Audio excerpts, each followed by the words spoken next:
जैसे ही मैंने चंद्रशेखर के उस दर्द को समझा कि इन्हें एक साथी की बहुत ज़रूरत है, इन्होंने मुझे एहसास कराया कि मेरे बिना इनका इस दुनिया में कोई नहीं है। इतना गंदे शब्द यूज़ कर रहे हैं, मतलब जिस लड़की ने एक आदमी को इतना बनाने का मैं काम किया, पूरी-पूरी रात उसके लिए संघर्ष किया, उसको ये समाज बोल रहा है ये विश कन्या है, बीजेपी की एजेंट है कि हुँ, लड़की गलत है। हुँ, मुझे बस इस सोच के खिलाफ लड़ना है। आप जब तक समझोगे नहीं, मतलब हुँ, मेरी जर्नी में लालच कहाँ था? हुँ, मेरे पास लालच, मैं स्विट्ज़रलैंड में रहती हूँ। मैं किसी भी लड़के को डेट कर सकती हूँ, अपनी लाइफ़ को जी सकती हूँ, मैं किसी गाँव में नहीं रहती हूँ। तो फिर मैंने अपने आप को इतना ज़्यादा इस चीज़ के लिए डिप्रेस क्यों किया? मैंने अपने समाज के काम के लिए किया और आज भी। दोस्तों मेरे फ्रेम में इस समय डॉक्टर रोहिणी हैं। डॉक्टर रोहिणी स्विट्ज़रलैंड में रहती हैं और वो एक सामाजिक कार्यकर्ता हैं। लेकिन इस समय चर्चा का विषय ये है कि डॉक्टर रोहिणी के कुछ ट्वीट इस समय सोशल मीडिया पर वायरल हो रहे हैं। उस ट्वीट में डॉक्टर रोहिणी चंद्रशेखर, जो कि इस समय नगीना से सांसद हैं, उनके ऊपर गंभीर आरोप लगा रहे हैं। उस आरोप में शोषण का आरोप है, धोखाधड़ी का आरोप है, जिस वजह से चंद्रशेखर भी इस समय नेशनल मीडिया के नज़रों में आ चुके हैं। और उन पर एक महिला का जो ये आरोप है वो इस समय चारों तरफ से चर्चा का विषय बना हुआ है। इस समय खुद हमारे साथ डॉक्टर रोहिणी जुड़ी हुई हैं। डॉक्टर रोहिणी, इस समय मैं आपके कई ट्वीट्स पढ़ रहा हूँ। उस ट्वीट्स में कुछ ऐसी बातें लिखी हैं जो भारतीय सांसद चंद्रशेखर पर एक गंभीर आरोप प्रस्तुत कर रहे हैं। और आपकी प्रोफाइल भी जब मैं चेक कर रहा था तो मैं देख रहा था कि आप सामाजिक मुद्दों से बहुत ज़्यादा जुड़ी हुई हैं। आपने यूनाइटेड नेशन में कई बार भारत की तरफ से भाषण भी दिया है और स्विट्ज़रलैंड में आप अपने दोस्तों के साथ गरीब बच्चों की शिक्षा के लिए काम भी कर रही हैं। और मैं जहाँ तक अभी तक अध्ययन कर पाया कि आपकी माताजी एक सफाई कर्मी रही हैं और उसके बाद से आपको उसी बेस पे, आपकी पढ़ाई के बेस पे आपको 1 करोड़ रुपए का स्कॉलरशिप मिला है। तो ये 1 करोड़ का स्कॉलरशिप, स्विट्ज़रलैंड में पढ़ाई, पीएचडी और फिर चंद्रशेखर के साथ इतनी बड़ी कंट्रोवर्सी जिसमें आप उनके ऊपर शोषण का आरोप और धोखाधड़ी का आरोप लगा रहे हैं, इस पूरे मामले को आप हमें समझाएंगी क्या?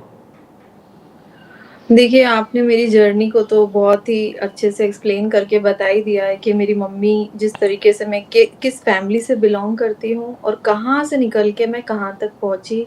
हम्म, स्विट्ज़रलैंड एक स्लम एरिया से निकल के स्विट्ज़रलैंड का सफ़र आसान नहीं था। स्टार्टिंग से एक गरीब परिवार में जन्मी, बहुत सारे ऐसे हालात देखे। जब माँ-बाप के जीवन को देखा तो संकल्प लिया कि इसमें परिवर्तन लाना है। तो परिवर्तन का एकमात्र विकल्प हमारे पास उस वक़्त था शिक्षा। तो हम्म, शिक्षा के माध्यम से हम यहाँ तक पहुँची। स्कॉलरशिप मिली, स्कॉलरशिप नहीं मिलती तो मैं यहाँ नहीं आती। यहाँ आकर हम्म, मैंने स्टडी की। स्टडी करने के साथ-साथ यहाँ पर मुझे यूनाइटेड नेशंस में 3 बार बोलने का मौका मिला, जो मेरी हमेशा मेरी स्पीच काफ़ी वायरल हुई, जिसमें मैंने राम मंदिर पर, कॉन्स्टिट्यूशन पर और देश के संविधान पर, साथ ही साथ मैंने देश के दलितों के ऊपर भी अपनी बात रखी। तो ये 2023 से ही कंट्रोवर्सीज़ तो मेरी लाइफ़ का एक हिस्सा बन गई। हम्म, एक स्टूडेंट जर्नी जो यहाँ पर अब्रॉड में स्टडीज़ के दौरान जो जर्नी मैंने फेस की है, उसमें बहुत सारी तकलीफ़ें हैं, जो दिखता है वो होता नहीं है, क्योंकि देखो आप हम्म, स्टडी कर रहे हो, सारी चीज़ें आप कर रहे हो, मेंटेन कर रहे हो अपनी लाइफ़ को without any helping hand, no hmm, family, no friends, nothing, hmm, no like proper support. तो उस टाइम पे आपका मेंटल स्टेट आप समझ सकते हो, आप किस तरीके से रहे हो। हम्म, हम्म, फिर इस दौरान जब मैं आईएलओ में मेरा इंटरेक्शन हुआ, आईएलओ में मैंने एक गंभीर मुद्दे को लेकर अपनी इस आवाज़ को रखने का फैसला किया, क्योंकि मैं सफाई कर्मी वर्ग के परिवारों से आती हूँ। मैं हम्म, वाल्मीकि समाज की बेटी हूँ, तो मैं देश के सफाई कर्मियों के दर्द को समझती हूँ। हम्म, तो उस वक़्त मैंने विचार किया कि क्यों ना मैं आईएलओ में उनके मुद्दे के ऊपर बात रखूँ, उसको उठाऊँ। हम्म, तो जैसे ही जब ये विचार बना, सारी चीज़ें मेरी वहाँ पर मीटिंग्स हुई, तो उस वक़्त चंद्रशेखर काफ़ी प्रचलित थे, क्योंकि उन्होंने मनीषा वाल्मीकि वाला जो केस था 2020 जी, का, तो वाल्मीकि समाज में उनके प्रति एक हमदर्दी बन चुकी थी कि वो हम्म, व्यक्ति हमारी समाज की आवाज़ उठाता है। हम्म, तो मुझे भी उस चीज़ को लेकर मैंने जब समझा, हमारी बातचीत स्टार्ट हुई, तो पहली बार हमारी बात इसी मुद्दे के लिए हुई थी कि मैं आपको ये मुद्दा जो इंटरनेशनल प्लेटफ़ॉर्म पर इस मुद्दे को उठाकर ये मैं आपको देना चाहती हूँ, क्योंकि मैं तो स्टूडेंट हूँ, मुझे ना नाम से मतलब है, ना फ़ेम से, मैं तो एक पीएचडी स्टूडेंट। जी। तो क्योंकि मैंने उनके संघर्ष को देखा, मुझे लगा कि ये व्यक्ति अगर अगर मैं चाहती तो शायद किसी कांग्रेस, बीजेपी के कोई और बड़े लीडर को आईएलओ के जी। लिए चूज़ करती और उनको हुँ, बोलती कि आप करो। हुँ, लेकिन हुँ। जब हम बहुजन समाज के लोग अपने लोगों के संघर्ष को समझते हैं कि हम कैसे उठ के राजनीति, हम बाबा साहब के फॉलोअर्स हैं। जी। तो इस विचार को लेकर, लेकिन जब हमारे विचारों का मिलना शुरू हुआ, उसके बाद स्टार्टिंग में तो रिलेशनशिप इस तरह से नहीं चली, लेकिन बाद में इस रिलेशनशिप में हमारे बीच में एक प्रॉपर एक अफेयर की तरह आप कह सकते हो शुरू हुआ और एक ये रिलेशनशिप स्टार्ट हुई। पहली मुलाकात ये कब हुई थी आपकी? ये बहुत सारी चीज़ें देखो बहुत पर्सनल है जो मैं बताना नहीं चाहती, लेकिन हाँ, हुँ, हम लोग रिलेशनशिप में जून 2021 से आ गए थे। ठीक उसके है। बाद से हम लोग रिलेशनशिप में थे और ये चलता रहा। उस वक़्त वो लेकिन भी काफ़ी संघर्ष कर रहे थे। मेरी जी। मेरी जानकारी जहाँ तक है कि चंद्रशेखर ने उनकी शादी हो चुकी है, जो उनके सांसद प्रोफ़ाइल में है। ये बात मुझे नहीं पता थी, अगर पता होती तो शायद मैं इस तरह से कभी आगे अच्छा, बढ़ती अच्छा, ही उस नहीं, समय क्योंकि जिस उस समय परिवार ये से मैं बात आती हूँ उस नहीं, उस इवन समय ये मुझे बात क्या समाज में किसी भी व्यक्ति को नहीं पता था कि वो शादीशुदा हैं। कई लोगों को आपने देखा होगा जब तक कि उन्होंने चुनाव नहीं लड़ा, किसी को नहीं पता था कि उनकी शादी हुई है। जी, जी। लेकिन जब मैं इस रिश्ते में जब हम लोग बढ़े, रोज़ हमारे वही एक नॉर्मल एक यंग कपल्स की रिलेशनशिप जैसे स्टार्ट होती है, आप फ़ोन हुँ, कॉल्स रात-रात भर बातें करना, एक रिलेशनशिप एक अटैचमेंट शुरू हो जाता है। मैं यहाँ हुँ, अकेली अपनी स्टडीज़ के साथ मुझे एक सपोर्ट की तरह वो मेरे साथ रहने लगे और पूरा हुँ, एक रिश्ता, तो मैं कभी समझ ही नहीं पाई कि इसके पीछे क्या है, क्या चल रहा है। मैं हुँ, अपनी ज़िंदगी की स्विट्ज़रलैंड, क्योंकि मैंने जब उनके आंदोलन की गंभीरता को समझा, तो मुझे लगा कि हमें सबको मिलकर इस तरह के आंदोलन में सपोर्ट करना चाहिए। क्योंकि हमने ज्योतिबा फुले, सावित्रीबाई फुले के संघर्ष को देखा, हमने बाबा साहब अम्बेडकर के संघर्ष को देखा, हम काशीराम साहब मायावती जी के संघर्ष को देखा। तो जो हमारी दलित समाज की आज की पीढ़ी है, वो बहुजन आंदोलन के प्रति बहुत गंभीर है। हम चाहते हुँ, हैं कि हमारा ये संघर्ष बढ़े।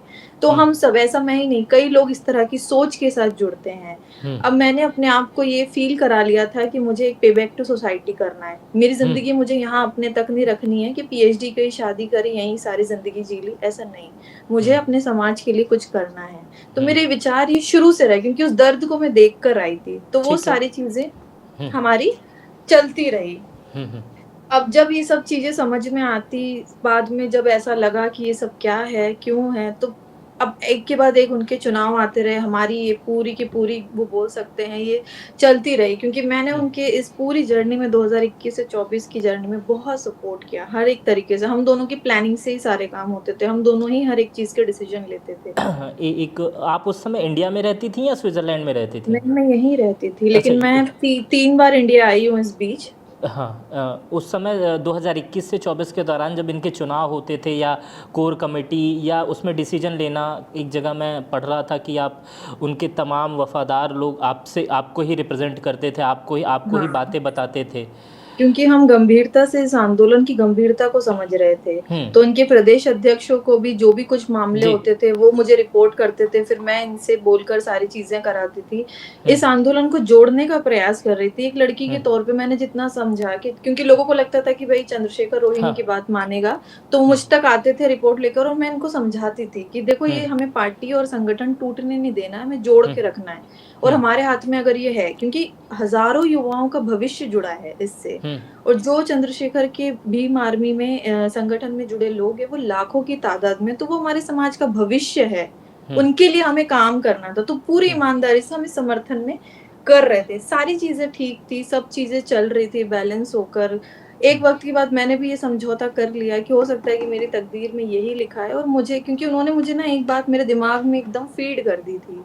पेन, हुँ, एक चीज़ मेरे दिमाग में पूरी तरह से फ़ीड कर दी थी कि सावित्रीबाई फुले ने बहुत कीचड़ झेला जब जाकर महिला शिक्षा के लिए काम किया। हमारे सभी हुँ, महापुरुषों ने अपमान झेला है। तो जी, रोहिणी, अगर कहीं इन फ्यूचर हमारा रिलेशन ये डिस्क्लोज़ होता है, लोगों के सामने आता है और हुँ, आप अपमानित होती हो, तो हुँ, इस अपमान को अगर आप सह लोगी, तो हम समाज के लिए आप उस दौर को देखो कि परिवर्तन कितना बड़ा आएगा कि आपके जैसी इंटेलेक्चुअल महिला जो हुँ, स्विट्ज़रलैंड से वापस पीएचडी करके आएगी और सामाजिक आंदोलन में जब जुड़ेगी, तो समाज काम करेगा, जुड़ेगा।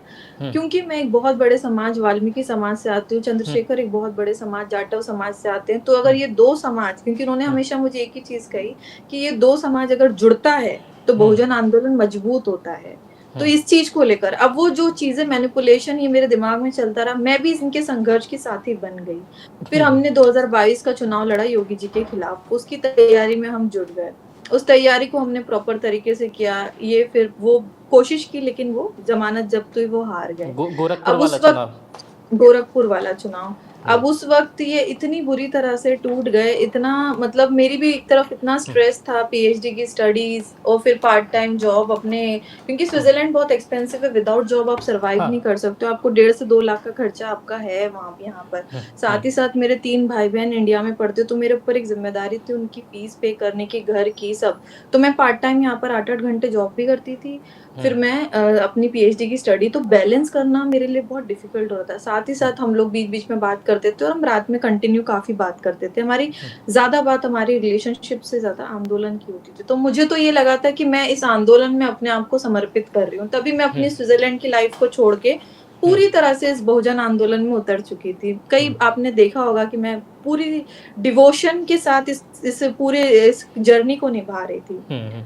फिर जैसे ही 22 का इलेक्शन हुआ, चंद्रशेखर बहुत ज्यादा डिसअपॉइंटेड हो गए, उन्हें लगा कि अब राजनीति उन्हें छोड़ना है। मैंने कहा नहीं, छोड़ना नहीं है, एक और इलेक्शन लड़ना है, उसकी तैयारी में जुटो। तो फिर हम 22 से लेके 24 तक तो हम सांसद के इलेक्शन के लिए उस जर्नी में घुस गए पूरी तरह से। फिर वो स्टेप बाय स्टेप, आप मतलब ये ना मैं आपको पूरी एक ट्रू फीलिंग बताना, मैं समझ रहा हूँ, मैं बहुत अच्छे से आप समझा रही हैं मुझे। वो इसलिए मैं बताना चाहती हूँ कि ये जजमेंट करना बहुत ईजी है कि लड़की गलत है, मुझे बस इस सोच के खिलाफ लड़ना है। आप जब तक समझोगे नहीं, मतलब मेरी जर्नी में लालच कहाँ था, मेरे पास लालच, मैं स्विट्जरलैंड में रहती हूँ, मैं किसी भी लड़के को डेट कर सकती हूँ, अपनी लाइफ को जी सकती हूँ, मैं किसी गांव में नहीं रहती हूँ। तो फिर मैंने अपने आप को इतना ज्यादा इस चीज के लिए डिप्रेस क्यों किया? मैंने अपने समाज के काम के लिए किया, और आज भी आपने अगर मेरे काम को मेरी प्रोफाइल से देखा होगा, मैं काम करती हूँ फॉरेन एजुकेशन में सारी। तो जैसे ही मैंने चंद्रशेखर के उस दर्द को समझा कि इन्हें एक साथी की बहुत जरूरत है, इन्होंने मुझे एहसास कराया कि मेरे बिना इनका इस दुनिया में कोई नहीं है, तो हम इतनी ज्यादा एक बॉन्ड की तरह, और इनकी पार्टी के सब लोग जानते हैं कि हमारी बॉन्ड कितनी स्ट्रांग थी, आंदोलन के प्रति भी और रिश्ते के प्रति भी, क्योंकि सबके सामने ये मुझसे बात करते थे और सब देखते थे, सबको पता था कि भाई ये दोनों काम कर रहे हैं। जब इतना जर्नी, फिर इनको गोली लगती है, गोली लगने की 1 घंटे पहले भी ये मुझसे ही बात कर रहे थे, तो मुझे अचानक पता चला इनको गोली लग गई, इनके पीए का फोन आया। तो वो बहुत मेरे लिए, वो बहुत एक बोल सकते हो एक कठोर दिन था कि एकदम पता चल रहा है कि अभी तो बात कर रहे थे, क्या हुआ। अब उस समय आप स्विट्जरलैंड में थी या इंडिया में थे? स्विट्जरलैंड, मैं पूरे टाइम स्विट्जरलैंड में ही रही हूँ। तो फिर मुझे पता चला, फिर हमारी बात हुई, तो मुझे ये बताना है समाज को कि मैंने उस व्यक्ति का कितना साथ दिया, कितना, हर एक उसकी पूरी जर्नी में अपने आप को पूरा समर्पित किया, अपनी जिंदगी को छोड़ के। यहाँ मेरे फ्रेंड्स पार्टी करते थे, मैं घर में बैठ के उनके लिए स्पीच लिखती थी। मेरे फ्रेंड्स घूमते थे, मैं उनके लिए यहाँ पर स्टेटमेंट्स देती। वो बोलते कल मेरी अखिलेश जी से मीटिंग है, रोहिणी क्या तैयारी करनी, मैं उनको पूरा स्टेटमेंट बना के देती थी। वो बोलते थे मेरी इस मुख्यमंत्री से मीटिंग है, मैं उनको एक एक चीज स्टेप बाय स्टेप हम दोनों ने की है, हर एक चीज में हम दोनों, क्योंकि उनको लगता था कि मेरा जो थिंक टैंक है, चंद्रशेखर हमेशा बोलते थे कि मेरा थिंक टैंक रोहिणी है, हमारा डिसीजन हर चीज़ में चलता है। रोहिणी जी, मेरी 2 सवाल हैं, शायद मैं समझ नहीं पा रहा हूँ उन चीज़ों को, और दर्शक भी इसमें समझ नहीं पाएंगे। 21 से 24 के बीच में आपने कई बातें बताई कि उनके कार्यकर्ता, कुछ प्रदेश अध्यक्ष आपके पास आते थे, तो क्या वो उस समय आप स्विट्ज़रलैंड रहती थी या भारत ही रहती थी? फोन पे ही सारे कनेक्शन होते थे। अच्छा, सारे फोन आप, पे। मतलब आप स्विट्जरलैंड में रह के चंद्रशेखर के पूरे आंदोलन को वहाँ से कवर अप देती थी आप? हाँ, ठीक है, उस सारी चीज, हाँ, वो मतलब फ़ोन पे सारी बात होती थी, अब मैं समझ रहा हूँ। हमेशा हमेशा हाँ, इसमें सारी, क्योंकि मेरी स्टडीज और ये, हाँ। इस बीच आपको कभी ये बात किसी ने नहीं बताई या पता नहीं चला कि चंद्रशेखर पहले से शादीशुदा है? नहीं पता चली, और जब पता चली तो इन्होंने मेरे माइंड को, क्योंकि किसी को भी समाज में नहीं पता थी, और जब इलेक्शन के बाद, जब इलेक्शन के टाइम पे, उसके पहले पता भी चली समाज के लोगों को, मुझे भी वहां से भी पता चली। अच्छा, तो आपको 2024 में ये बात पता चली? इलेक्शन के 2022 नहीं, उससे पहले पता चली, लेकिन एक पता चलने का भी एक तरीका था। उन्होंने मेरे दिमाग को ऐसे मैनिपुलेट कर लिया था कि ये सिर्फ एक समझौता है, कॉन्ट्रैक्चुअल मैरिज है, जिस पे उन मैं खुश नहीं हूँ और जो मैं रहना भी नहीं चाहता और मैं रहता भी नहीं हूँ। अगर हाँ, मैंने इस शादी को एक्सेप्ट करना होता तो मैं समाज के सामने इस शादी को लाता। हाँ, लेकिन वो शादी को लेकर मुझे उन्होंने इतना नेगेटिव फीड किया कि मैं उस चीज को समाज के सामने बोल भी नहीं सकती उन शब्दों को। तो मैं अच्छा, कहना चाहती हूँ कि एक आदमी एक औरत का दिमाग किस लेवल पर घुमाता है। और फिर हाँ, बोलते हैं लोग बोलते हैं सोशली कि नहीं लड़की की गलती है। मैं ना बस इस सोच के लिए लड़ रही हूँ कि लड़की की गलती नहीं है। हुँ, जब तक लड़ूंगी जब तक कि समाज को ये समझ में नहीं आए कि हमारे जैसी लड़कियों की गलती नहीं है। हुँ, जब आपको समझना पड़ेगा। आप एक हुँ, सेकंड में बोल देते हो वो एमपी है, इसको कोई लालच होगा, इसको बीजेपी प्रोजेक्ट कर रही है। बीजेपी मुझे क्यों प्रोजेक्ट करेगी? हुँ, कांग्रेस मुझे क्यों प्रोजेक्ट करेगी? मेरा उन लोगों में क्या इंटरेस्ट है? हुँ, मैं तो खुलेआम बोलती हूँ कि मेरे सारे बैंक स्टेटमेंट से लेकर सारी चीजें चेक करो अभी। हुँ, अगर कहीं या कहीं किसी का 1 रुपया किसी, आपको लगता है कि जो लड़की खुद इतनी मेहनत से पैसा कमाती है वो लालच के लिए अपना इतना अपमान कराएगी सार्वजनिक रूप से? क्यों बोल रही हूँ मैं? क्योंकि ये मेरी लड़ाई स्वाभिमान की है हुँ, और मुझे इस चीज को बताना है। मैं आगे चलकर अपने समाज का काम करना चाहती हूँ। तो हुँ, जब तक कि मैं अपने ऊपर लगे इस दाग को नहीं मिटाऊंगी, जब तक कि मैं क्लियर नहीं करूंगी, मेरा समाज मुझसे सवाल करता रहेगा। बिल्कुल। हुँ, और जिस कम्युनिटी से मैं आती हूँ, दलित वर्ग से मैं आती हूँ, वहां हुँ, पर लोगों को एक्सप्लेन करना डिफिकल्ट होता है क्योंकि समझाना लोग थोड़ा इतने मुश्किल भले। है। हाँ, हुँ, हाँ, मुश्किल है थोड़ा समझाना। मुश्किल है। तो तो वहां रोहिणी जजमेंट बहुत जल्दी है। तो ये सारी चीज़ें रोहिणी जी सब कुछ चल रहा था, सब कुछ ठीक था, तो ये अचानक इतना अबनॉर्मल कैसे हो गया? हट कैसे गया लीक से मामला? ये सारी कहानी इनके इलेक्शन के 6 महीने पहले से बदली। अचानक से मैं नहीं जानती कि इनको ऐसा कौन सा सांसद बनने से पहले जैकपॉट मिला। क्योंकि हुँ, उसके पहले की इनकी हर एक चीज के संघर्ष में तो एक एक चीज में जो बात इनके वो बोलते हैं ना इनके आत्मा के अंदर इनके अंदर है वो मेरे पास है। हुँ, इतना हम लोगों को बता मुझे हर चीज शेयर करते थे। हुँ, तो फिर अचानक 6 महीने पहले नवंबर दिसंबर की बात है, इनका पूरा व्यवहार बदल गया। इन्होंने कुछ भी बताना और मुझसे बात करना एकदम कम कर दिया। तो मैं हुँ, लड़ने लगी कि हुँ, अचानक क्या हुआ बताओ, हम लोग तो इलेक्शन की तैयारी करेंगे। हुँ, बोले नहीं अब मैं खुद करूंगा सब। हुँ, तो मुझे समझ नहीं आया। फिर मुझे इस पूरी सी जर्नी में ये समझ आया कि जब आप लो पे थे, जब आप हुँ, योगी जी के खिलाफ इलेक्शन हारे, जब आप जीरो पे थे, तब आपको हुँ, मेरी इतनी जरूरत थी कि आपने सब छोड़ दिया था कि रोहिणी। और फिर इस जर्नी से लेके यहाँ तक ऐसा कौन सा लालच आपके हाथ में है कि आपने मुझे एकदम बिट्रेल फील कराया। मैं डिप्रेशन में चली गई कि अचानक ओह! क्या हुआ। मैं सबसे बात करने लगी, इनकी पार्टी के लोगों से बात करने लगी, सबका रुख बदल गया मेरे लिए।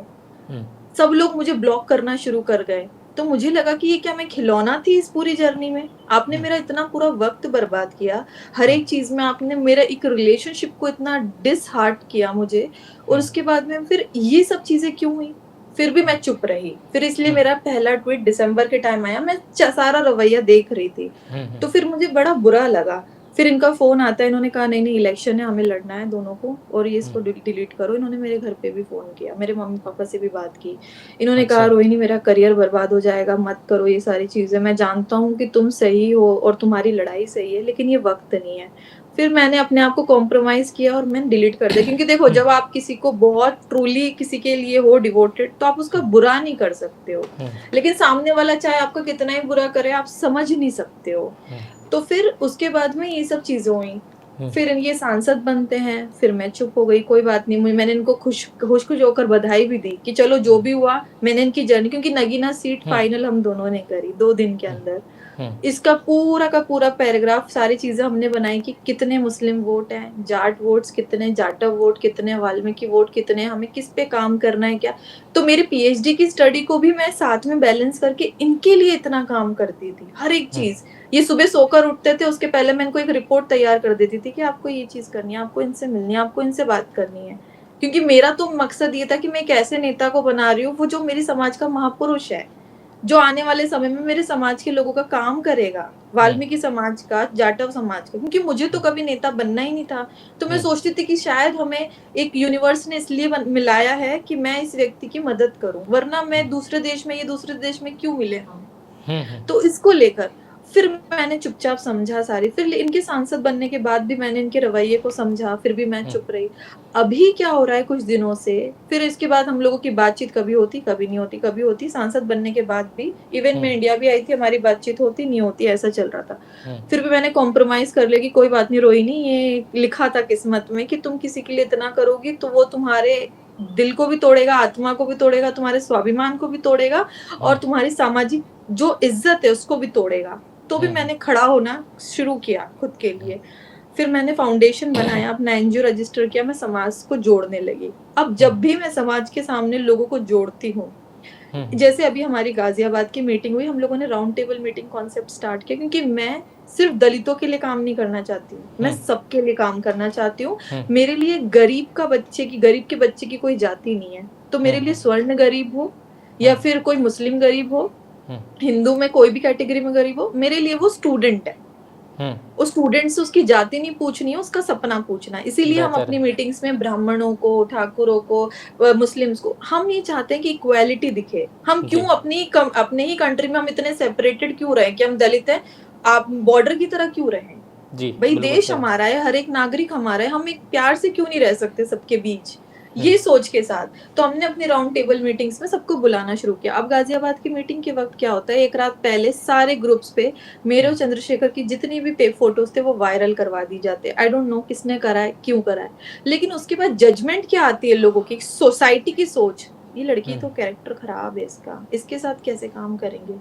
मेरा उसी चीज से मेरा गुस्सा बढ़ने लगा जब इस तरह की चीजें होने लगी कि सोसाइटी जब मेरे एक रिलेशन पे मुझे कैरेक्टरलेस और चरित्रहीन साबित करके मेरे सामाजिक जीवन के ऊपर इतना बड़ा दाग लगा सकती है, और उस व्यक्ति को क्लीन चिट देकर, क्योंकि रिश्ता तो हम दोनों का था, तो बोलो दोनों को सारी चीजें इक्वली बोलो। लेकिन नहीं, समाज क्या होता है, ये पुरुष प्रधान इस तरह का समाज। तो मेरी सोच, और ऐसा सिर्फ ये मेरी स्टोरी नहीं है, लाखों लड़कियों की स्टोरी है वो जो सेम सिचुएशन फेस कर रही है। इस तरह के मामलों में ना हमारा परिवार हमारा साथ देता है, ना सोसाइटी हमारा साथ देती है, इवन हम अंदर ही अंदर टूट जाते हैं। इसीलिए डिप्रेशन में जाते हैं लोग, इसीलिए लड़कियां सुसाइड करती हैं, क्योंकि कोई सुनता नहीं है। इस तरह की लड़कियां एक ऐसी विधवा बन जाती हैं जिसको कोई सहारा नहीं देता, कोई उसके आंसू पोंछने नहीं आता, हमें अपने आंसू खुद पोंछने होते हैं।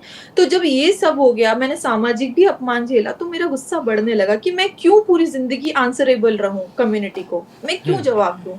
आज मेरा इतना बुरी तरीके से मेरा दिल मेरी भावनाओं के साथ खेला गया, खत्म हुआ उस चीज को कि मैंने एक व्यक्ति के लिए इतना समर्पण भाव से साथ दिया, वो भी हुआ। उसके बाद आज मैं किसी से शादी भी नहीं करना चाहती हूँ, मैं पूरी जिंदगी अविवाहित रहूंगी। इस उम्र में 30-32 में एक लड़की चाहती है उसका घर बसे, वो शादी करे, उस वक्त तुमने उस लड़की को ऐसा एक जिंदा लाश बनाकर छोड़ दिया, और उसके बाद सोसाइटी भी तुम पर सवाल कर रही है, तो लड़की क्या करेगी? फिर लड़ेगी ना, एक लड़की बोलेगी समाज को कि आप ऐसा क्यों कर रहे हो। और जब मैं बोलती हूँ, अभी कुछ दिनों से मैं देख रही हूँ, जब से 3 जून का दिन मेरे लिए बड़ा दर्दनायक था। क्यों? क्योंकि 3 जून से हमारे रिश्ते की शुरुआत हुई थी 2021 से।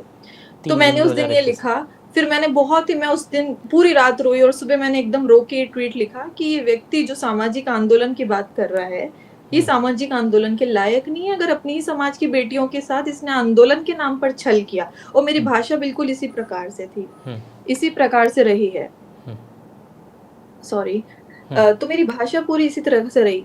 तो उसके बाद जो हुआ, उसके बाद इनके जितने फॉलोअर्स हैं, उन्होंने इतना हरेस करना स्टार्ट किया मुझे सोशली, इतना हरेस।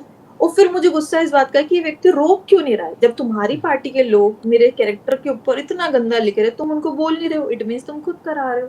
तुम चाहते हो कि दलित कम्युनिटी में कोई और व्यक्ति आगे ही ना बढ़े, क्योंकि मेरा काम इतना प्योर चल रहा था, सब पसंद कर रहे थे, और अभी भी कर रहे हैं। अभी 15 जून को हमारी मीटिंग मेरठ में है, तो सब जुड़ना चाहते कि भाई एक लड़की जो हमारी पीएचडी स्कॉलर है, पूरी जर्नी की इंस्पिरेशनल रही, वो कुछ करना चाहती है। और मैंने संकल्प लिया है कि मैं मरने से पहले कम से कम 1 लाख बच्चों का सपना पूरा करवाऊंगी, और उसके लिए मैं काम करूंगी, क्योंकि 1 लाख पीढ़ियां बदलने का परिवर्तन है ये, 1 लाख परिवारों को सुख देने का परिवर्तन है। तो इस समाज को, इस पे ऐप बनाया हमने जन पावर फाउंडेशन से, जन पावर का, जिसके माध्यम से हम कनेक्ट करें। सारा काम इतना, क्योंकि इतनी बुरी तरह से टूटकर भी मैं खड़ी हो रही थी, तो समाज के लोगों को खुशी थी। लेकिन फिर इस तरह के षड्यंत्र होने लगे, तो मैंने जवाब देना शुरू किया। अब मैं बोल रही हूँ तो लोग बोल रहे हैं रोहिणी को जरूर चंद्रशेखर से पैसे चाहिए। जिस आदमी से मैंने 2021 से लेके 24 तक कभी पैसे नहीं मांगे, उससे मैं आज क्या पैसे मांगूंगी। जिस आदमी की उनकी 1,58,000 सैलरी है लीगली, अगर एक सांसद की देखी जाए, उनसे 2 गुना ज्यादा मेरी सैलरी है आज की तारीख में, मैं उस आदमी से क्या पैसे मांगूंगी। भाई मैंने तो अपनी मम्मी ने, एक सफाई कर्मी ईमानदारी की रोटी से पली हूँ, यहाँ भी ईमानदारी का 1 रुपया ईमानदारी, क्योंकि देखो मैं यूनिवर्स में और कर्म में बहुत बिलीव करती हूँ। मुझे ऐसा लगता है कर्मों का फल मिलता है, इसलिए मैं गलत नहीं करती। और मुझे ऐसा लगता है कि किसी को धोखा नहीं देना, वरना मिलेगा तो ना पैसों का लालच, ना किसी तरह का रिश्ता। अब जो धोखा लिखा था उस व्यक्ति को देखकर धोखा छोड़ के जाना था, वो चला गया।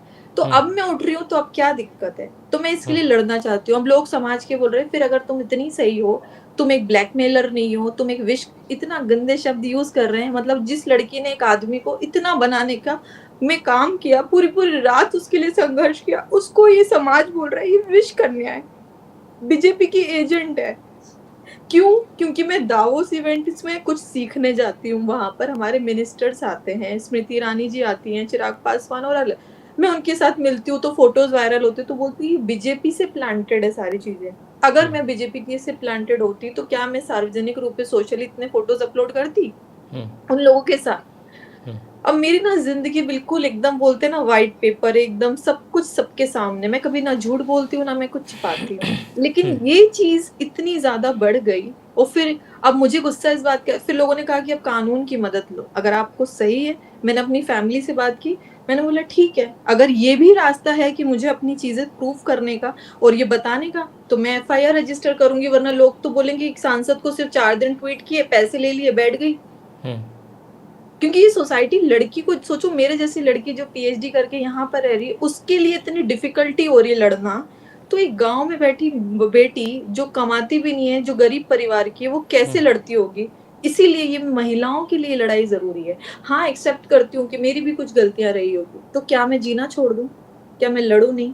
क्या मैं काम नहीं करूं समाज का? अगर 99% मेरी जिंदगी की इस चीज में सच्चाई है, तो मैं अपने आत्मसम्मान की लड़ाई क्यों नहीं लड़ूं?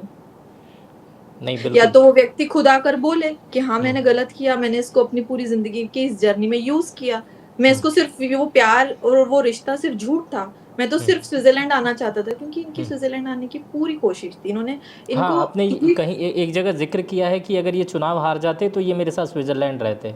हाँ, इन्होंने कई हाँ, बार कहा, हमने एक सवाल कोशिश और भी था, की। मेरे सवाल भूलते चले जाएंगे। एक पैसे से भरा बैग आपने ट्वीट किया है, या वो कोई गूगल इमेज फोटो है, या वो बिल्कुल सही फोटो है, और वो किसके घर का है वो सारी चीजें इनको पता है, इसीलिए इन्होंने कुछ नहीं बोला।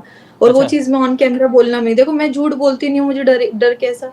और उस चीज का भी मैंने विरोध किया था जिस दिन मुझे ये फोटो मिला, किसी ने मुझे भेजा कि ये चीजें चल रही, क्योंकि इनकी पार्टी के लोग जानते थे कि रोहिणी ईमानदार कितनी है आंदोलन के प्रति। तो अगर ये चंद्रशेखर कोई गलती भी करते थे ना, तो वो सीक्रेटली मुझे रिपोर्ट करते थे कि दिस इज रॉन्ग।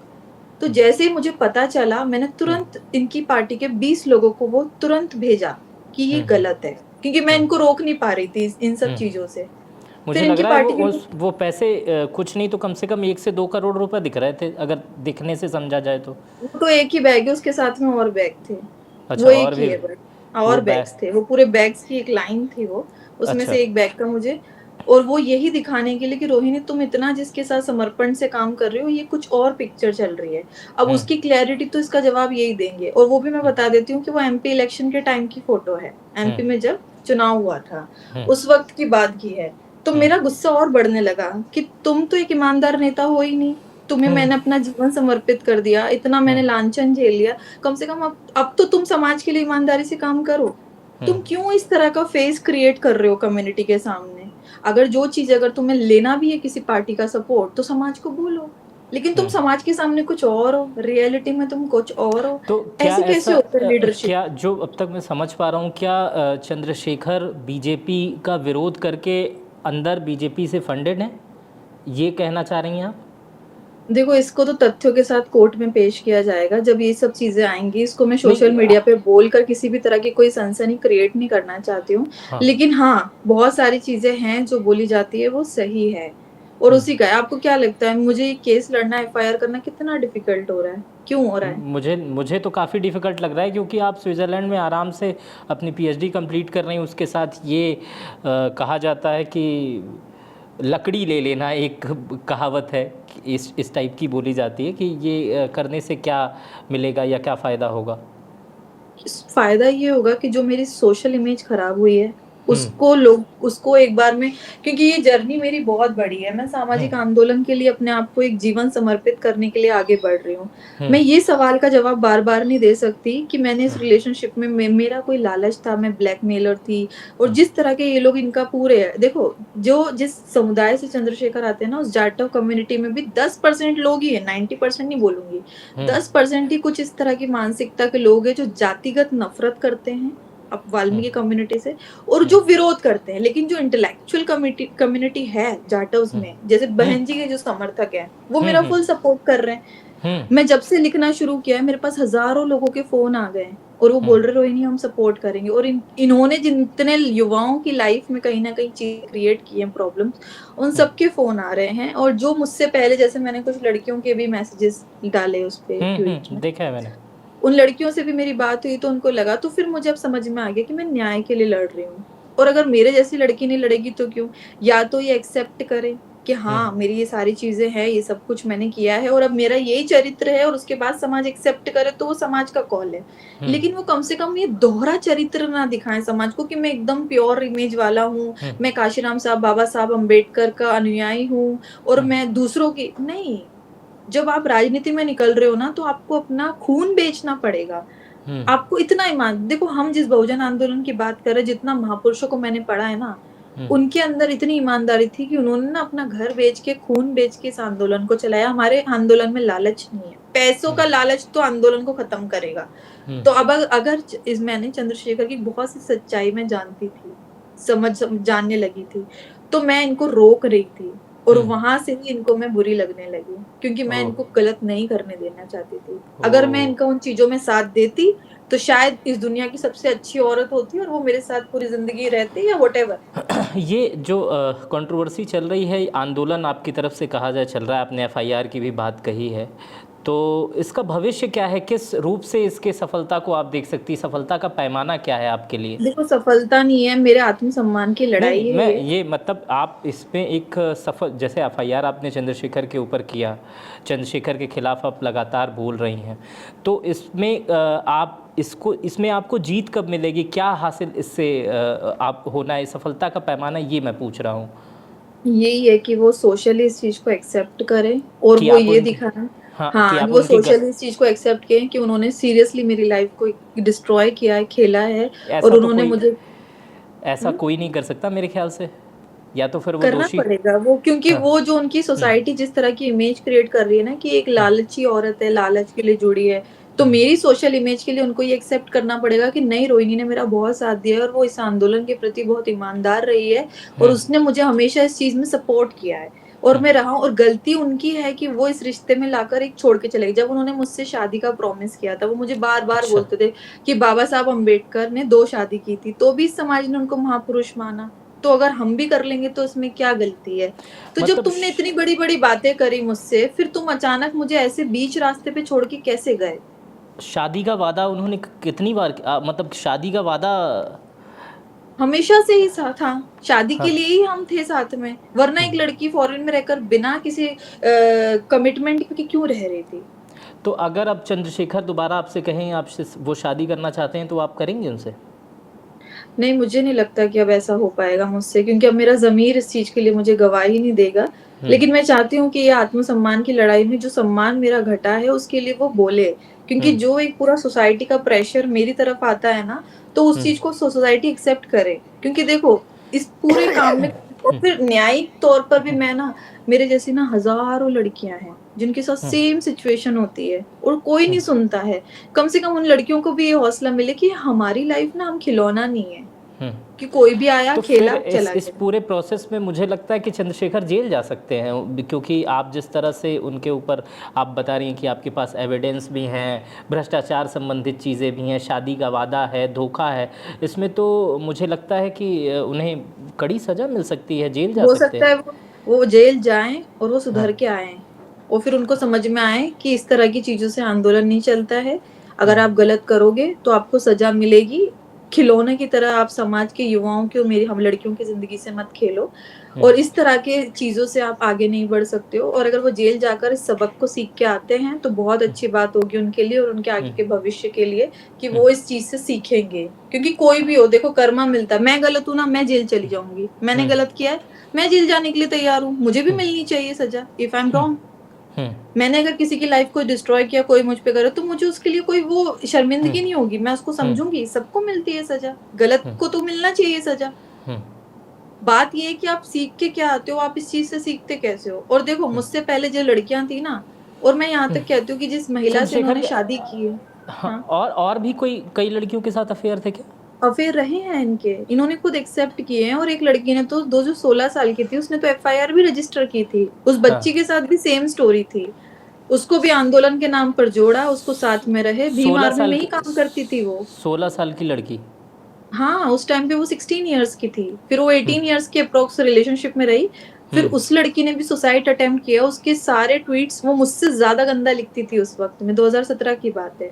अच्छा 2017 से 19 में उसने एफआईआर रजिस्टर की थी, जिस एफआईआर की मैंने क्लिप भी डाली उस पे, पेपर की न्यूज। तो जब उस लड़की का दर्द मैंने सुना तो फिर मुझे लगा कि चंद्रशेखर का चरित्र सही नहीं है। मुझे पहले लगता था कि नहीं, देखो स्टार्टिंग के रिलेशनशिप में लड़कियों को मैनिपुलेट करना आसान होता है, लेकिन जब आप इंसान के साथ रहोगे तो उसका सच सामने आएगा। और जब सच सामने आएगा तो आप उसको फिर जज करोगे, फिर आपसे क्वेश्चन करोगे आप। यही होता है। जब मैंने क्वेश्चंस करना स्टार्ट किया, इन्होंने मुझसे दूरी बनाना शुरू कर ली। फिर इनको समझ में आ गया कि जिस चीज के खिलाफ रोहिणी सबसे ज्यादा है, अगर वही चीज मैंने करी और इसको पता चला तो ये तो सबसे पहले मुझे एक्सपोज करेगी। तो इसीलिए सांसद बनने के 6 महीने पहले से उन्होंने मेरे साथ दूरियां स्टार्ट कर दी। अच्छा अब मैं नहीं जानती कि इस चीज की वजह क्या रही। रोहिणी, मैं आपसे एक सवाल और पूछना चाहता हूँ। चूँकि आप स्विट्ज़रलैंड में हैं इस समय, आपके माता पिता उत्तर इंदौर में ही होंगे, तो आपको लगता है कि आपको कोई सुरक्षा का खतरा या इस टाइप की चीज़ें, क्योंकि चंद्रशेखर का पावर और इस समय उनकी पर्सनालिटी काफ़ी बड़ी हो चुकी है, उनकी टीम भी है जो जिसको वो आर्मी बेस कहते हैं, और कई बार ऐसा देखा जाता है कि वो भीम आर्मी के लोग कहीं पे जाते हैं, मारपीट तक कर लेते हैं। तो क्या आपको लगता है क्या कि आपके परिवार को कुछ दिक्कत हो सकती है, लगातार आप उनके खिलाफ बोल रही हैं? देखो मेरी मम्मी ने मुझे कल ही फोन करके बोला था, बेटा मत बोल उसके खिलाफ, वो तुझे भी नुकसान पहुंचा सकता है और हमें भी नुकसान पहुंचा सकता है। मैंने बोला मम्मी मैं इस गिल्ट के साथ जी नहीं पाऊंगी कि जो मेरे साथ हुआ मैं समाज के सामने बोल नहीं पाई कभी भी। या तो तुम मुझे मरता हुआ देख लो या फिर मुझे इस लड़ाई को लड़ने दो। तो मैंने अपनी फैमिली को इस तरीके से किया, उनको कन्विंस किया। तो वो अब समझ चुके हैं। और देखो जब मौत लिखी है जिस तरीके से वो हो जाएगी, डरना क्यों, मैं तो नहीं डरती। ठीक है मेरी मौत आज लिखी होगी, आज हो जाए, लेकिन कम से कम हम लड़े तो सही अपने आत्मसम्मान के लिए। और लालच जब था ही नहीं, कोई एक प्रूफ कहीं से लेकर आ जाए, चंद्रशेखर खुद बोल दे कि ये लड़की लालची थी या इसने कुछ गलत सोचा या गलत किया या ये मेरे आंदोलन को नुकसान, उनके मैं ऐसे हजारों मैसेज बता दूंगी और मैं कोर्ट में ये पेश भी करूंगी जिसमें वो बोलते थे कि हमारे इस आंदोलन के प्रति हमसे मुझसे ज्यादा ईमानदार रोहिणी है। तो इसीलिए तो ये फिर अचानक गलती फिर कहाँ है, मैं तो चाहती हूँ कि वो मेरी गलती बताए। तो एक ईमानदार लड़की इतनी बेईमान कैसे हो गई उनकी नज़रों में फिर? वही क्योंकि लालच था ना। बेईमान नहीं हुई मैं उनकी नजरों में, उनको अब मेरी जरूरत ही नहीं थी। फिर जैसे सांसद बनने के 6 महीने पहले मैंने जानती ऐसी कौन सी डील, उसके बाद वो बहुत रिलैक्स हो गए। उसके बाद उनको Y+ सुरक्षा मिल जाती है, उनकी चीजें एकदम स्मूथ हो जाती है। तो मैं समझ ही नहीं पाई इस पूरे गेम को कि ये चक्रव्यूह क्या है। फिर वो चुनाव लड़ते हैं, चुनाव में उनको करोड़ों की फंडिंग आना स्टार्ट हो जाती है, उनके चुनाव में इतना पैसा खर्च होता है जो मैं सोचती थी जिस व्यक्ति के मतलब ये चीज बोलनी नहीं चाहिए, to be frank it's not good feeling. जिस व्यक्ति को मैं टी-शर्ट है, जैकेट, सारी चीजें, शूज, वॉच स्विट्जरलैंड से सब भेजती थी उसकी गरीबी देख के, उसके पास अचानक इतना पैसा कैसे आ गया। इतना मैंने जो सब चीजें, तो मुझे वो चीजें ना मेरे दिमाग पे, फिर भी मैं चुप रही कि इनको इलेक्शन लड़ने दो। और मैंने इलेक्शन में इनके फेवर में ट्वीट भी किए कि कोई बात नहीं, जो हो गया भाई इस व्यक्ति ने ये जीते। क्योंकि देखो आप जिसके भी प्रति साथ हो आप उसकी जीत ही चाहोगे, आप उसकी हार नहीं चाहोगे। लेकिन जब जीत भी गए उसके बाद सोसाइटी को लेकर फिर मैंने कई कार्यकर्ताओं की शिकायतें सुनी, क्योंकि वो बोलते थे रोहिणी हमारे साथ भी ये चीज है। हजारों युवाओं के ऊपर मुकदमे हो गए, उनका भविष्य बर्बाद हो गया है। वो ना सरकारी नौकरी कर सकते हैं, ना वो फॉरेन जा सकते हैं। और चंद्रशेखर को उस चीज से कोई फर्क ही नहीं पड़ता, वो कभी बोलेंगे भी नहीं। कोई कहीं उत्पीड़न हो जाता है, कहीं कुछ चीजें हो जाती है, तो वो सिलेक्टिव है। 4 हम्म, रेप होंगे तो उस रेप की घटना में जाएंगे जो वायरल होती है। तो फिर उन 3 बेटियों का क्या? अगर तुम सामाजिक दर्द को समझते हो तो तुम सब पे क्यों नहीं जाते हो? हम्म, और फिर मैं कई ये मेरे तीखे सवाल आज के नहीं है, हम्म, हमेशा के हैं उनसे। क्योंकि हम्म, मैं कहती हूँ कि अगर आप किसी के वेल विशर हो तो उसको तीखा बोलो, हम्म, मीठी बातें नहीं करोगे आप। जिस मनीषा वाल्मीकि केस की सब इतनी बड़ी घटना हुई उसकी बात करते, चंद्रशेखर चुनाव जीतने के बाद, सांसद बनने के बाद एक बार भी उस परिवार से मिलने क्यों नहीं गए? जिस परिवार से, जिस घटना के बाद अब इतने समाज में हाईलाइटेड हुए 2020 के बाद। हम्म, तो फिर आपने तो हर एक आंदोलन को सिर्फ इस्तेमाल किया है। आप अगर एक अच्छे नेतृत्व करता हो तो हम्म, आपको इस इन दर्द को, एक मैं घटना बताती हूँ और वो घटना इतनी शर्मनाक है कि हम्म, आपको भी आश्चर्य होगा। बताएं। इनको गोली लगी 28 जून को। मुझे हम्म, तारीख से एक-एक चीज़ें याद है क्योंकि मेरी ज़िंदगी का बहुत बड़ा हादसा है ये। हम्म, तो 28 जून को जब इनको गोली लगती है, हमारी हम्म, दिन में बात हुई, उसके बाद इनको गोली लगी, सारी चीज़ें बाद में पता चली। तो फिर हम्म, बड़ा दुःख हुआ, हमने बात की सब। फिर इन्होंने कहा कि मैं ना 21 जुलाई को एक आंदोलन बुलाता हूँ, जंतर-मंतर पे सबको बुलाऊँगा। इन्होंने हम्म, बुलाया समाज के लोगों को, खूब लोगों को बुलाया, हम्म, लोग गए भी। अब उस घटना में मध्य प्रदेश से कुछ लड़के आए, उसमें था एक लड़का गोलू वाल्मीकि, हम्म, जिसकी मौत हो जाती है कार एक्सीडेंट में। इनको हम्म, पता चल चुका था मंच पे जाने से पहले कि हम्म, युवाओं के आने में एक युवा की मौत हो गई है और 3 घायल है, हॉस्पिटल में एडमिट है। एक अच्छा नेता होता तो उस मंच से उसको 2 मिनट की सच्ची श्रद्धांजलि देता और बोलता कि भाई ये शहीद हुआ है। मुझे इस बात में भी बड़ा झंझोड़ा। फिर मेरा बात हुई, फिर मैंने बोला आप क्यों नहीं? फिर मैंने इनके खिलाफ उसके दूसरे दिन ट्वीट किया। क्या आप इस घटना को छुपाना चाहते हो समाज से? क्या आपके लिए उस आदमी के, जो लड़का की डेथ हुई गोलू वाल्मीकि की, उसका एक 2 साल का बच्चा और 4 साल की एक बेटी है और जवान वाइफ 30 साल की उम्र की, घर का कमाने वाला इकलौता बच्चा।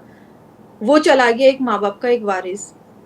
तो क्या इतना दर्द नहीं हुआ? फिर ये 4 दिन बाद, आज भी अगर आप उनके ट्विटर पे देखोगे ना, तो 4 दिन बाद ये फिर मेरे दबाव के बाद इन्होंने ट्वीट किया कि आप उसको, क्योंकि ये घटना को छुपाना चाहते थे कि समाज को पता ना चले। तो मुझे इस चीज़ का कि आपके लिए अपने एक-एक कार्यकर्ता की मौत की का दर्द होना चाहिए। लोग आपके प्रति इतने उससे आते हैं, भूखे-प्यासे, आपने देखा होगा दलित समाज का उत्साह, भूखे-प्यासे आ जाएँगे कार्यकर्ता। उनके पास पैसे नहीं है ना, वो किराए की गाड़ी करके आ जाएँगे। उनके इस काम को देखा, तो फिर नेता को इन चीज़ों को समझना होगा। अगर हमारी इस घटना से चंद्रशेखर के अंदर सुधार आता है ना, तो ये मेरी सबसे बड़ी जीत है। मैं चाहती हूँ कि वो आदमी सुधरे, वो इस समाज के मुद्दों को गंभीरता से समझे और मेरी जो लड़ाई है वो सिर्फ मेरी व्यक्तिगत लड़ाई नहीं है, सामाजिक लड़ाई भी है। हो सकता है कि इस मुद्दे के बाद, क्योंकि बोलते हैं ना कि एक अल्हड़ इंसान को कभी अगर रोका नहीं गया हो, तो वो बिगड़ता ही रहेगा और चलता रहेगा। उसको कभी तो सबक सिखाना पड़ेगा। चूँकि रोहिणी चंद्रशेखर एक राजनीतिक व्यक्ति हैं, आप अपने इस मूवमेंट में, आंदोलन जो भी आप, मैं इसे कह दूं, आप कोर्ट तो जा चुकी हैं, कोई राजनीतिक सहारा भी लेंगी आप? किसी राजनीतिक दल के व्यक्ति का सहारा भी लेंगी, या उत्तर मुझे प्रदेश कोई के? सहारा ना दे, मुझे हम्म, कोई सहारा ना दे, मैं अपने आप का सहारा हूँ और भविष्य में देखेंगे कि मेरे साथ कौन आता है। पर मैंने अभी तक जिस तरीके से देखा, काफ़ी लोगों का दबाव है कि हम्म, कई लोग आना नहीं चाहते हैं, हम्म, लेकिन जो लोग आना चाहते हैं, देखो अगर इनके विरोधियों का सहारा लिया, तो ये हम्म। तुरंत एक चीज़, 1 मिनट में इस चीज़ को नैरेटिव चला देंगे कि देखो ये तो मेरे साथ षड्यंत्र हुआ है। नहीं नहीं, ये तो फिर हम भी विक नहीं रोहिणी, फिर हाँ। भी जैसे उत्तर प्रदेश के मुख्यमंत्री योगी आदित्यनाथ हैं, चंद्रशेखर भी उत्तर प्रदेश से ही आते हैं, भारत के प्रधानमंत्री नरेंद्र मोदी हैं, आप मध्य प्रदेश से आती हैं, मध्य प्रदेश के मुख्यमंत्री हैं, वो भी भारतीय जनता पार्टी से। इन लोगों से आप कुछ अपील करना चाहेंगी, चाहे अपनी सुरक्षा के लिए या अपने आंदोलन के लिए, जो चंद्रशेखर ने किया, इस विषय के लिए सज़ा दिलाने के लिए कुछ कहना चाहेंगी, या सीधे आप ये तो अपनी? देखिए, जैसे ही एफआईआर की रिपोर्ट बाहर आती है, जब नेशनल मीडिया पे ये चीज़ आएगी, उसके बाद तो ये देखा जाएगा कितने लोग समर्थन करते हैं। हम्म, लेकिन मैंने तो अब इसको एक जंग के रूप में शुरू किया है कि मैं हम्म, अपने आत्मसम्मान के लिए लड़ूँगी, चाहे मुझे हम्म, कितनी गालियाँ सुननी पड़े, चाहे हम्म, मुझे जेल जाना पड़े, चाहे हम्म, मुझे मरना पड़े। हम्म, लेकिन मैं अपने इस गिल्ट के साथ नहीं जी सकती कि मेरी इस ईमानदारी की सज़ा मुझे ये क्यों मिल रही है? मैं क्यों हम्म, अपने आप को ये चेहरा दिखाऊँ? मैं एक अच्छा पैसा कमाती हूँ, एक हम्म, इंडिपेंडेंट वुमन हूँ, मैंने अच्छी ज़िंदगी जी है, मैं अपना कमा रही हूँ, अपना खा रही हूँ, फिर मैं इस लांछन को क्यों झेलूँ? हम्म, और जिसकी वजह से मैंने जिसको इतना समझा, मतलब चंद्रशेखर की ना, मैं अब बहुत सी चीज़ें हैं जो पर्सनल निकल जाएगी। हर हम्म, दूसरे दिन, हर दूसरी रात वो आदमी मेरे सामने रोता था, हर हम्म, दूसरी रात। मैं उसके उस दर्द की, वो बोलते हो, साथी बनी कि हम्म, नहीं, मैं तुम्हें इस दर्द से निकालूँगी, मैं तुम्हारे साथ हूँ, तुम हम्म, चिंता मत करो। तो उसने जब मुझे इतना ज्यादा इस आंदोलन में घुसा दिया तो फिर ऐसे निकाल के मक्खी की तरह फेंका क्यों? वो एक गलती तो बताए कि रोहिणी ये रीजन था, मैंने तुम्हारा साथ नहीं दिया। तो प्रॉमिस ऑफ मैरिज के नाम पे तुम एक लड़की के साथ 3-4 साल रहोगे, उसकी जो जिंदगी का सबसे क्रीम टाइम है 25 से 30 की उम्र, उसको आप बर्बाद करके, उसको इतना डिस्ट्रॉय करके आप निकल जाओगे और वो लड़की कुछ बोलेगी भी नहीं। क्यों नहीं बोलेगी वो लड़की? और क्यों नहीं बोले हम अपने लिए आवाज क्यों ना उठाएं? जी तो इसीलिए बस ये बात है। रोहिणी, एक अंतिम सवाल करके हम इस इंटरव्यू को ख़त्म करेंगे, क्योंकि आपने मुझे बताया था कि समय काफ़ी कम है, आपको जॉब के लिए हाँ, भी मुझे निकलना जॉब है। पे जाना है। हाँ। हाँ, जॉब के लिए जाना है। आप की एक फ़ोटो वायरल होती है जिसमें आपने एक मास्क लगाया रखा है चंद्रशेखर के साथ अक्सर। क्या आप वही हैं? आप ही हैं वो? हाँ जी, हाँ जी। एक्चुअली मेरी मम्मी का फ़ोन आ रहा है बार-बार में, उनको बहुत हाँ, चिंता है, उनको लग रहा है कि हाँ। जितना डिप्रेस्ड है ये, ऐसा ना हो नहीं, कुछ नहीं, हो। आप नहीं, तो नहीं, आप बिल्कुल तो परेशान ना हो। वो हाँ, नहीं, तो ए मैं एक वही एक तो वो फ़ोटो हाँ, मैं आपके जब पहली बार आई थी। हाँ, काफ़ी क्लोज़ दिखते हैं, जिसमें चंद्रशेखर भी मास्क में दिखाई देते हैं, और आप भी आप हैं या कोई और है? बस ये जानना चाहता था मैं। नहीं, मैं ही हूँ वो, हम दोनों ही हैं। इन्होंने ही हाँ, कहा था कि फ़ोटो लो हमारी फर्स्ट मीटिंग की। और हाँ। उस दिन ये एयरपोर्ट पे 2 घंटे बाहर खड़े रहे। मेरी फ्लाइट थी तो सुबह 8:30 बजे मैं वहाँ पर पहुँची, लेकिन ये 6 बजे से वहाँ एयरपोर्ट पे पहुँचे। इन्होंने वेट किया। मतलब जितना स्पेशल फ़ील करा सकते थे एक रिलेशनशिप में, वो सारी चीज़ें करी मेरे लिए। तो मुझे भी लगा कि भई यही एक्सेप्टेंस है। एक लड़की को डाइवर्ट कर दिया जाता है तो वो हो जाती है मैनिपुलेट। तो उतना ज़्यादा उनका समर्पण था। वो सोचते थे कि मुझे मेरी लाइफ का एक बहुत बड़ा गिफ्ट मिल गया है। जिस तरीके से मतलब उनके स्टेटमेंट से ही है कि चंद्रशेखर मर जाएगा लेकिन रोहिणी का साथ कभी नहीं छोड़ेगा। ये कहानी इतिहास में दर्ज होगी कि हमने कैसे एक दूसरे का साथ निभाया और कैसे हमने समाज का काम किया। लोग हमारी इस जोड़ी को याद करेंगे। तो मैं जुड़ गई, मैंने करा और उसके बाद फिर मेरी कोई गलती ही नहीं थी, तो फिर तुमने क्यों ये सब चीज़ें की? और आपने एक चीज़ देखी होगी, जब से हमारा इतना डिसबैलेंस हुआ है, आई डोंट नो ये यूनिवर्सल वो है, चंद्रशेखर का डाउनफॉल स्टार्ट हो गया सांसद बनने के बाद। 3 स्टेटों में उन्होंने चुनाव लड़ा, तीनों स्टेटों में उनके सारे पदाधिकारी, सारे कैंडिडेट्स की जमानत जब्त हुई। तो आप अगर गलत करोगे तो यूनिवर्स तो आपको ये मैसेजेस देगा और वही चीज़ होती आ रही है। आज अचानक ये सब चीज़ें क्यों आई? क्योंकि आप जब इतने इतने लोग आपका साथ दे रहे हैं इस जर्नी में, इस आंदोलन में, और आप उनको धोखा ही देते रहोगे। सिर्फ मैं अकेली नहीं हूँ, कई लड़के जो 2017 से इनके साथ जुड़े हैं, सबके साथ सेम स्टोरी। तो आपको कभी तो कर्मा फेस करना पड़ेगा ना। ठीक है रोहिणी, आपने इतना समय दिया हमसे बात करने के लिए, बहुत बहुत शुक्रिया। Thank you. तो ये थी हमारे साथ डॉक्टर रोहिणी। डॉक्टर रोहिणी इस समय स्विट्ज़रलैंड में हैं, और कहा जाता है हर सिक्के के 2 पहलू होते हैं, हेड और टेल। हेड आपका चंद्रशेखर दिखते हैं, जिस तरह से सांसद हैं वो दिखाई दे रहे होंगे, और टेल जिसमें रोहिणी का भी एक पक्ष है कि उनके साथ सामाजिक, मानसिक और शादी के वादे तक का एक बड़ा शोषण हुआ है, जिससे रोहिणी काफ़ी परेशान है। इस वीडियो पर अपनी प्रतिक्रिया ज़रूर दीजिएगा। अपना बेहद ख्याल रखिएगा। बहुत बहुत शुक्रिया।